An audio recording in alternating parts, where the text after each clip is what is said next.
Muy bien, vamos a dar paso al bloque 3 de Gabriel y Alejandro.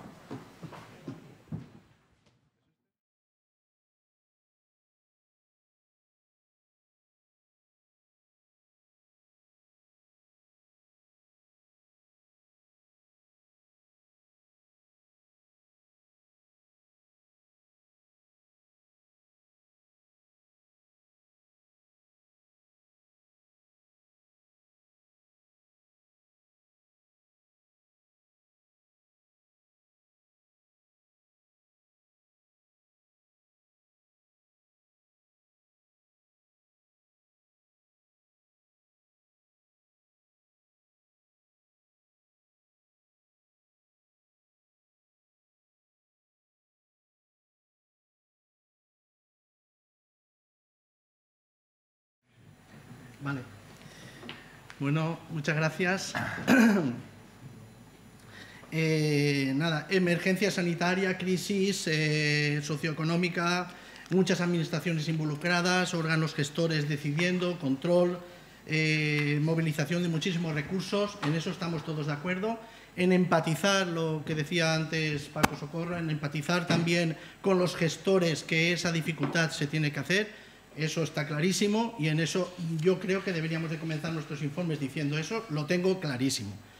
No obstante lo anterior, que es la definición del principio de una norma de auditoría, que es el escepticismo, yo diría, no obstante lo anterior, como decimos los auditores, evidentemente nosotros tenemos que hacer nuestro trabajo, ¿de acuerdo? Yo me remito a la comunicación, voy a intentar ir muy a prisa, hablar muy a prisa, no estar nerviosa, vamos, pero bueno. Me remito a la comunicación, que yo sí que hay una comunicación, ahí está más extenso, más desarrollado. Y lo que tengo que decir es que también, evidentemente, como todos nosotros, en la sindicatura estamos con los informes ahora en fase contradictoria de alegaciones, ¿vale? Y entonces todas las observaciones que yo pueda hacer, voy a hablar de riesgos, pero a la vez ya son riesgos que se pueden consolidar, pero son observaciones mías sobre esos riesgos, ¿de acuerdo? Estamos en fase de alegaciones en ese sentido. La Sindicatura de Cuentas creo que ha reaccionado de una manera, y aquí tengo al síndico mayor, creo que ha reaccionado de una manera rápida, en principio, todo lo que hemos podido.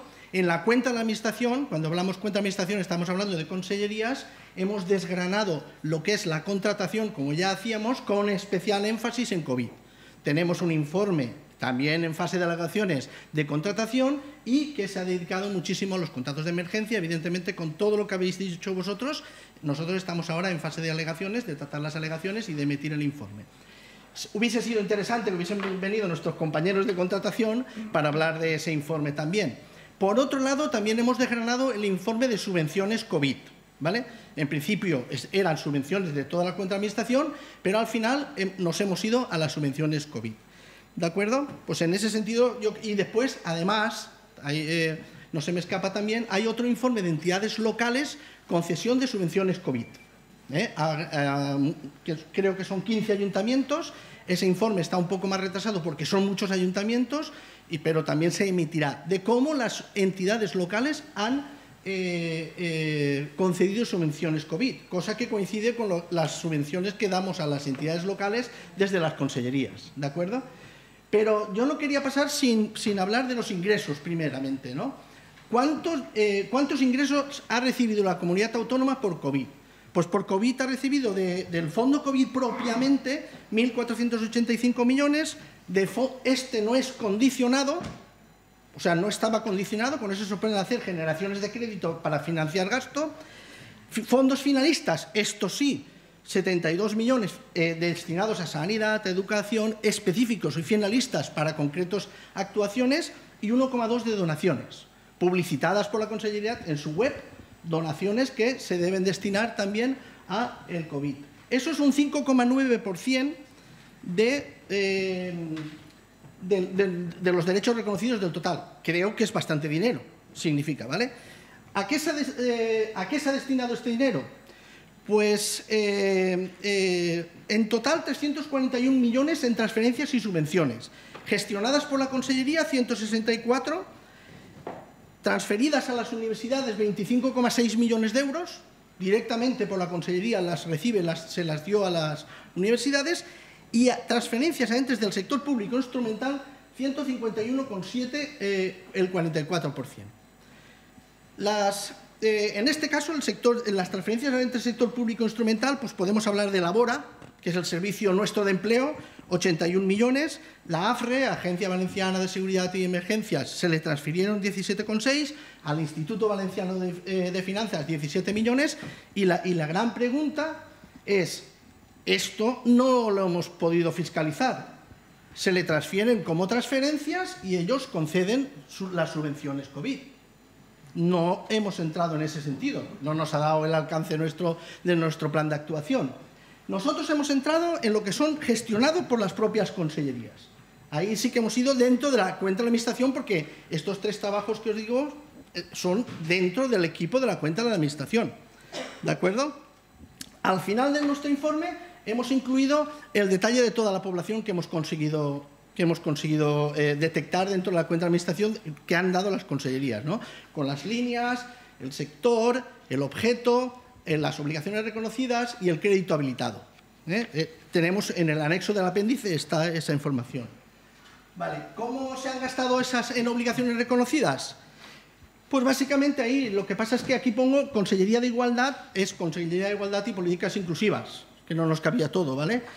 Ahí están entidades locales, servicios sociales, residencias, y nosotros sí que hemos puesto la Renta Valenciana de Inclusión en un importe de generación de crédito exclusivo de COVID, ¿vale? La Renta Valenciana de Inclusión, la Generalitat ya la tenía implementada con 254 millones de euros de obligaciones reconocidas, pero estimamos con la Consellería que los 43,6 millones eran porque se había habido un incremento por COVID y lo consideramos dentro de la población. ¿De acuerdo? En la economía, en la Consellería de Economía lo gastó en ERTES, 29,9, que luego mi compañero Alejandro comentará el informe, ¿vale? En entidades locales 5,9, educación en colegios concertados, centros educativos y entidades locales apoyo al sector educativo y extraescolares, ¿vale? Nosotros vamos a hablar de riesgos, ¿vale? Entonces, inmediatamente, en el plan de actuación estaba previsto hacer esto. La Comisión Técnica ya tenía elaborada en el 2019 una guía de fiscalización de subvenciones y entonces lo que tuvimos que hacer es hacer una guía de riesgos previsibles de lo que teníamos, ¿de acuerdo? Estas 2 guías están accesibles, se pueden consultar y de lo que se trata es ver que si después esos riesgos que nosotros preveímos en su momento, ahora en el informe se han hecho realidad, no se han hecho realidad, son incumplimientos, son salvedades, ¿vale? Evidentemente nosotros nos hemos fundamentado en que se tienen que cumplir estos principios generales, está claro, ¿vale? De todos ellos llegaríamos a todos auditoría de legalidad, pero eficacia y eficiencia nosotros en principio no hemos podido llegar. Ojalá fuera complementaria de nuestra auditoría. Hemos hecho una auditoría de legalidad con seguridad limitada. ¿Qué significa eso? Que emitimos unas conclusiones por líneas. No hacemos una opinión general porque, vamos, no llegamos a verlas todas, no tenemos plena seguridad y hemos preferido hacer seguridad limitada con conclusiones, ¿de acuerdo? Y no hemos hecho, en principio, eficacia y eficiencia, ¿vale? Vamos a hablar de los riesgos ya que consideramos más importantes, entre ellos está la emisión de una normativa COVID ingente, compleja, amplia, que ha ido modificando un montón de cosas. La concesión directa del artículo 22 y el 161C de nuestra ley autonómica, ¿vale? ¿Cuál era el riesgo? Que esté bien justificado por qué se utiliza eso, ¿vale? En principio puede parecer que esté bien, pero atención que esos artículos exigen no solamente que se justifique el interés público, social, humanitario, económico, que dificulte la concurrencia, ¿vale? No es pacífico esa justificación, pero es importante. El encargo a los entes del sector público, ya hemos dicho antes, instrumental, que en la medida en que se le da a un ente del sector público instrumental para que él lo dé, se nos escapa de nuestra auditoría en principio. Deberíamos ir a ese ente y fiscalizar cómo él lo ha concedido, ¿vale? Es un régimen excepcional de justificación bueno, la normativa cambió en el caso de educación, cultura y deportes, estableció un régimen menos riguroso de justificaciones, ¿vale? Después también, por ejemplo, se quitaron prohibiciones del artículo 13, como era que los beneficiarios justificasen obligaciones tributarias de la seguridad social o reintegros, ¿vale? Se está flexibilizando el criterio general, los principios generales de aplicación del artículo 8 de la Ley General de Subvenciones. Un aspecto muy importante es que en lo que nosotros íbamos a ver y hemos visto es que se estableció el 100% del pago anticipado, con la diferenciación de lo que es el pago anticipado y el pago fraccionado. No es lo mismo, ¿eh? El pago anticipado para nosotros conllevaba el riesgo de reintegros inmediatos, ¿vale? Ahora hablaremos de la diferencia que hay gestionar por concesión directa a gestionar por concurrencia competitiva. Entonces, ahí vimos nosotros el riesgo de los reintegros y de los intereses que derivasen de esos reintegros, ¿de acuerdo? Un aspecto eso sí que es letra pequeña, vamos, la normativa esta la tuvimos que leer y prepararnos, ¿no? Un aspecto muy importante en nuestra normativa es que hubo un acuerdo del Consell, pero esto ha ocurrido también en la Administración del Estado, que suprimió la función interventora por el control financiero permanente. Y yo me he preguntado aquí, ¿se considera el control interno como palos en las ruedas? ¿Por qué se sustituye? ¿Se podía haber gestionado con fiscalización previa? En los fondos europeos, ¿lo va a entender la Comisión Europea que se sustituya esa función interventora por control financiero permanente? Nosotros ahí, pues francamente, veíamos un riesgo en el sentido de que, a ver, ¿qué misión o qué función ha cubierto la intervención general a través de sus intervenciones delegadas? Como anécdota, os puedo decir que hubo alguna intervención delegada que digo, no, yo aplico fiscalización previa igualmente. Ya la otra la haré, ¿vale? ¿Qué hicimos nosotros a nivel de procedimiento de auditoría frente a esto? Bueno, si es concesión directa, va a haber un decreto del Consell, lo va a fiscalizar la intervención general y entonces vamos a ver esos informes. Y luego vamos a ver los informes de control financiero permanente, a ver qué dicen, ¿vale? Yo os hablo de riesgos, os digo lo que vimos, ¿de acuerdo? Entonces, en ese sentido, yo os puedo adelantar, no sé, como más futuro, por decir aquello que te estamos diciendo, que COVID está continuando, ¿vale? Pues el Real Decreto 6/2021, ¿vale? Que ha aprobado el Consell de la Generalitat, pues va por la línea también de lo que está pasando en todos los sitios, ¿no? Elimina los informes preceptivos de la abogacía, reduce los plazos de emisión de los informes, aumenta las competencias de las consellerías frente al Consell, establece que las bases reguladoras no son de disposición general, no haya informe de supervisión de proyectos o sustituye ese informe en determinados casos, aumenta los importes, establece prórrogas de justificación, hace declaraciones responsables, sustituye los convenios por resoluciones, y estamos hablando en un foro técnico, me estáis entendiendo porque voy muy a prisa, ¿no? Y veremos cómo queda el control interno. Os quiero decir, la normativa continúa haciendo modificaciones en ese sentido para flexibilizar esa, en teoría, gestión económico-financiera, ¿vale? Otro problema que nos encontramos, que lo habéis dicho todos, la población. ¿Cómo detectábamos la población? Venga, entonces fuimos a consultar, a ver, oye, a ver, ¿cuál es el gasto en subvenciones de COVID han habido, ¿vale? ¿Qué consultamos nosotros? Fuimos a la ejecución presupuestaria, al código de la línea. ¿El código de la línea pone algo? ¿Hay alguno específico? ¿Es SX? Si buscamos SX. No. Te sacaba el estado de ejecución y decía, voy a poner la palabra COVID, ¿sabes? Y era, de verdad, no es una prueba de auditoría buena. Consultamos toda la publicación en el DOG de lo que hubiese. Fuimos a la base de datos nacional de subvenciones a ver si teníamos un código. No lo teníamos. Al final, ¿qué hicimos? Señores gestores, díganos las líneas COVID que tienen, ¿vale? Díganoslas y certifiquen. A ver, lo de certificar, nosotros en principio dimos, bueno, vamos a contrastarlo con ellos. Como en el informe lo hemos puesto, en principio las consellerías nos lo están validando. En principio, todo lo que nosotros hemos sacado, pero claro, teníamos esa limitación en sacarla, ¿de acuerdo? Un ejemplo fue el tema de la renta valenciana de inclusión. Ese es un ejemplo de ver una línea que existe, a la que se le dota por motivos COVID más dinero, y tuvimos que hacer la decisión de qué importe considerábamos que podía estar dentro, porque esa fue una línea que además luego comentaremos con Alejandro, también la fiscalizamos conjuntamente, ¿vale? Evidentemente, aquí lo he puesto, no se pueden conceder subvenciones que no estén relacionadas con COVID. Por ejemplo, financiar actividades anteriores al estado de alarma, por ejemplo.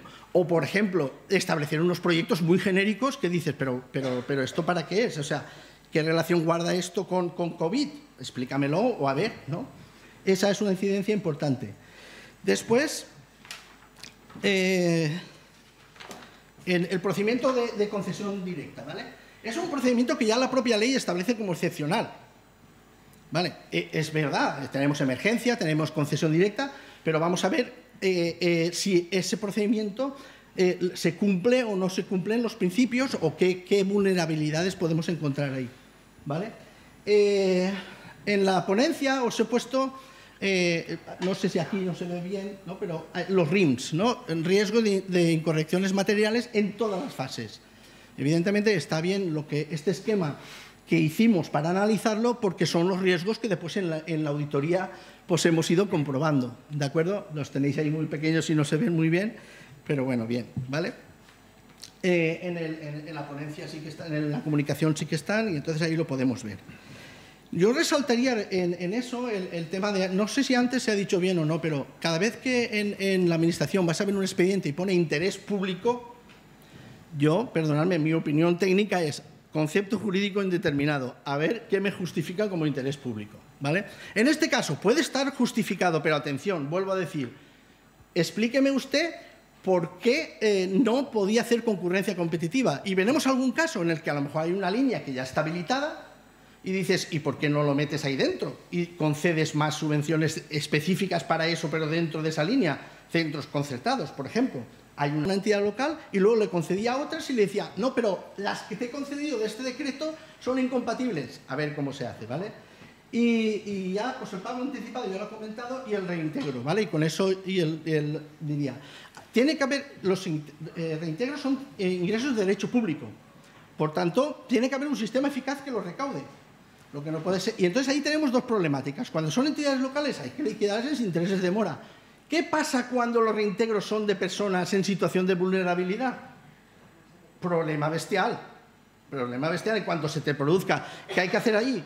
Enfatizar más el control de cuándo se concede. ¿De acuerdo? Y ya para terminar el informe, los riesgos del entorno informatizado, ahora lo comentará Alejandro, y solamente apuntar respecto a lo que Alejandro va a contar, que además contamos con la unidad de auditoría de sistemas informáticos para fiscalizar la renta valenciana de inclusión. Era complementario a nuestro análisis de legalidad.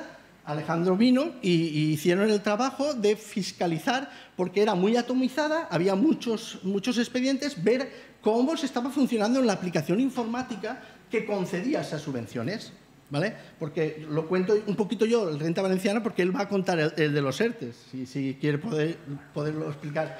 Las conclusiones se integraron en nuestro informe y, francamente, a mí me parece un poco más completo y mejor. Auditoría de legalidad y auditoría del sistema informático de cómo se concedieron con conclusiones sustantivas, en ese sentido, complementarias de lo que nosotros habíamos dicho, ¿de acuerdo? Y nada, hemos puesto en la comunicación, puse el modelo de informe, ¿de acuerdo? Y solamente también apuntaros, que lo tenía previsto decir, pero es así, en la Comisión Técnica de Auditoría hemos hablado ya de las auditorías flash, de la CUT de PONT, y yo me he leído 3 informes de allí, y son informes muy buenos, muy rápidos. Son informes que les dan 15 días a los gestores, funcionan a través de cuestionarios, muchas reuniones con ellos y están muy cercanos a la gestión. Yo me he leído pues, el del cine, patrimonio y, no sé, y actos, espectáculos, y son informes muy cortos y están muy bien, ¿de acuerdo? Nosotros hemos puesto aquí el modelo de informe que seguimos en nuestra guía. Y muchísimas gracias y perdón por la...